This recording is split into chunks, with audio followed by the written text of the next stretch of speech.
Hi!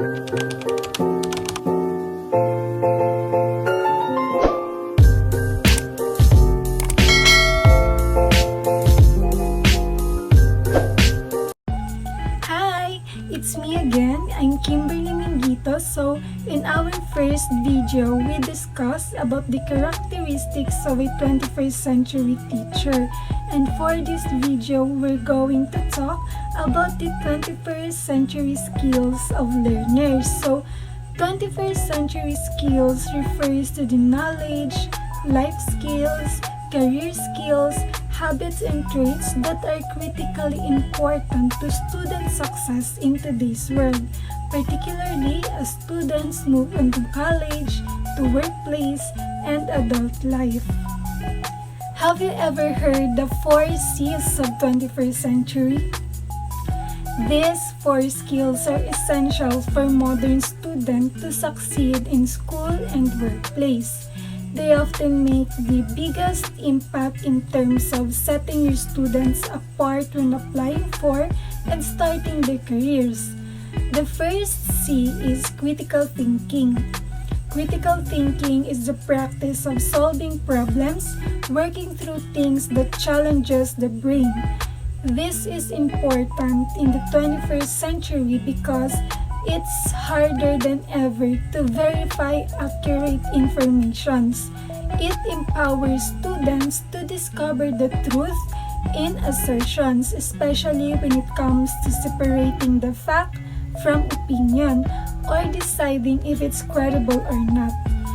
With critical thinking, students don't just learn set of facts or figures, instead, they learn how to discover the facts and figures for themselves. Sometimes they ask questions, they become engaged in the world around them, and they help others to think critically too. The most important part of critical thinking is that once a student has mastered it, it quickly spread to their peers, whether they learn how to think critically from spending online or simply asking why in everyday life. These skills prepare students for a life of independence and purposeful thought. Still, critical thinking just one of the 4 C's in 21st century skills. It works just fine when students use it alone, but when students combine it with the next C or skill, they will become more productive. The next C is communication. Communication is the practice of conveying ideas quickly and clearly. Teaching students that communication can come in many ways is important.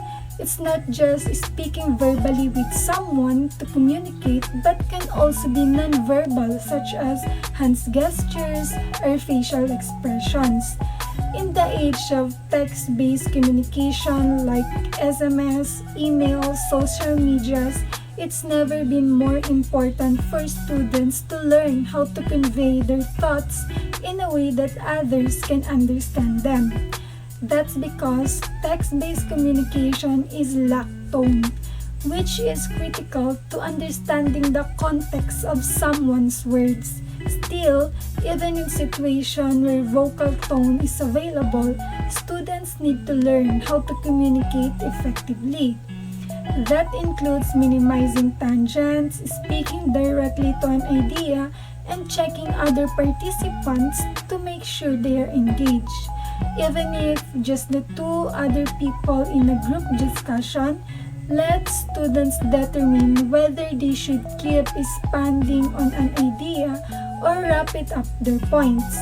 The point is that as students practice communication, they become better efficiently conveying an idea without losing their points. Next C is collaboration. Collaboration is the practice of working together to achieve a common goal. Most career paths requires people to work together in some capacity. That is why it is important to practice collaboration and teamwork because it will help learners to understand how to address problems, pitch solutions, and decide the best course of action.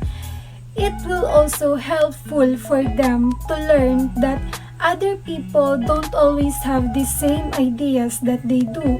In fact, as students work together, they will realize that they have none of the same ideas that others do. And this will have two effects to students. First is it could discourage them since nobody seems to agree with them.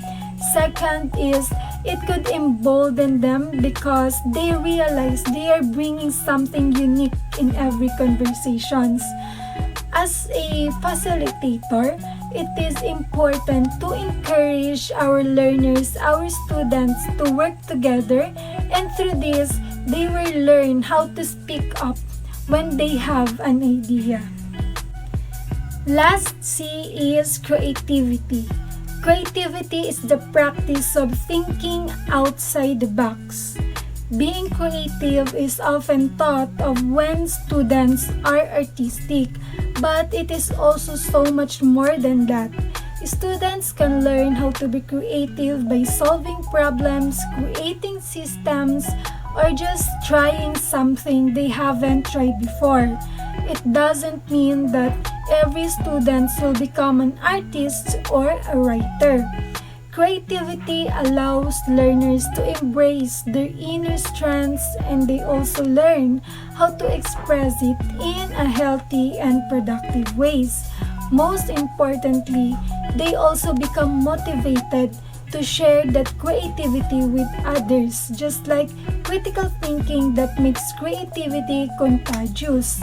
One student creates an interesting or innovative solution to a problem, then when they share it, the next students will become inspired to try something similar.